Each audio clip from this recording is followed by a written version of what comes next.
नमस्कार, बहुत बहुत स्वागत। न्यूज़ 18 का डिजिटल प्लेटफॉर्म आप देख रहे हैं। मैं हूं आपके साथ ऋतु ज्ञानवानी। ईरान, रूस और चीन जैसे देशों के साथ रिश्ते मजबूत कर रहा है। ईरान और अमेरिका के रिश्ते वैसे ही हैं जैसे दो पुराने पड़ोसी, जिनके बीच कभी दीवार खड़ी हो जाती है तो कभी झरोखे से हल्की सी उम्मीद झांकती है। इस बार फिर एक उम्मीद जगी थी, लेकिन अब उस पर भी पानी फिरता दिख रहा है। ईरान के सर्वोच्च नेता अयातुल्ला अली खामेनी ने सोमवार को कहा कि जब तक अमेरिका इजराइल का समर्थन करता रहेगा, मिडिल ईस्ट में दखल देता रहेगा और अपने सैन्य ठिकाने बनाए रखेगा, तब तक ईरान अमेरिका के बीच दोस्ती नहीं हो सकती। खामेनी का ये बयान ऐसे वक्त आया है जब अमेरिका के राष्ट्रपति डोनाल्ड ट्रंप ईरान पर दबाव बढ़ा रहे हैं और साथ ही डील करने की बात भी कर रहे हैं, यानी एक हाथ में दोस्ती का प्रस्ताव और दूसरे हाथ में डंडा।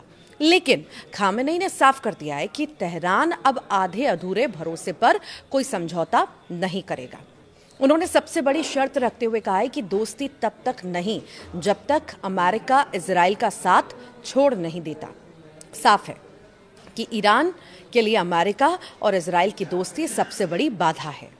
ट्रंप ने खुले हाथ वाली पेशकश की है। देखिए, अक्टूबर में राष्ट्रपति ट्रंप ने कहा था कि अमेरिका ईरान के साथ सहयोग और दोस्ती के लिए तैयार है, जब तेहरान इसके लिए तैयार हो। उन्होंने कहा था, हमारी दोस्ती और सहयोग का हाथ खुला है, लेकिन सवाल यह है कि जब एक तरफ अमेरिका दबाव बढ़ा रहा है, प्रतिबंध जारी है और दूसरी तरफ खुले हाथ की बात हो रही है, तो ईरान इसे कैसे गंभीरता से ले ले। खामेनी का बयान इसी और इशारा करता है। परमाणु वार्ता बीच में अटक चुकी है। दोनों देशों के बीच 5 दौर की परमाणु वार्ता हो चुकी है, लेकिन किसी निष्कर्ष तक नहीं पहुंची है। बातचीत में सबसे बड़ा मुद्दा यूरेनियम संवर्धन का है। अमेरिका और उसके सहयोगी चाहते हैं कि ईरान अपने यूरेनियम संवर्धन कार्यक्रम को एकदम से रोक दे, ताकि परमाणु हथियार बनाने की संभावना पूरी तरह खत्म हो जाए। लेकिन ईरान का कहना है कि उसका परमाणु कार्यक्रम पूरी तरह शांतिपूर्ण है और ये उसके संप्रभु अधिकारों का हिस्सा है। यानी यहाँ बात सिर्फ टेक्निकल नहीं, बल्कि देश की संप्रभुता का भी मामला है। ट्रंप के लिए अब कहीं ना कहीं मुश्किल चुनौती भी है, क्योंकि ट्रंप की समस्या ये है कि वो एक तरफ ईरान पर सख्ती दिखाकर अपने घरेलू समर्थकों को खुश रखना चाहते हैं और दूसरी ओर ऊर्जा संकट और मिडिल ईस्ट की अस्थिरता से जूझ रही अमेरिकी अर्थव्यवस्था को स्थिर करना भी उनकी मजबूरी है। इसके लिए उन्हें ईरान जैसे देशों की तेल आपूर्ति की जरूरत पड़ सकती है। लेकिन खामेनी की शर्तें अमेरिकी विदेश नीति के खिलाफ जाती हैं।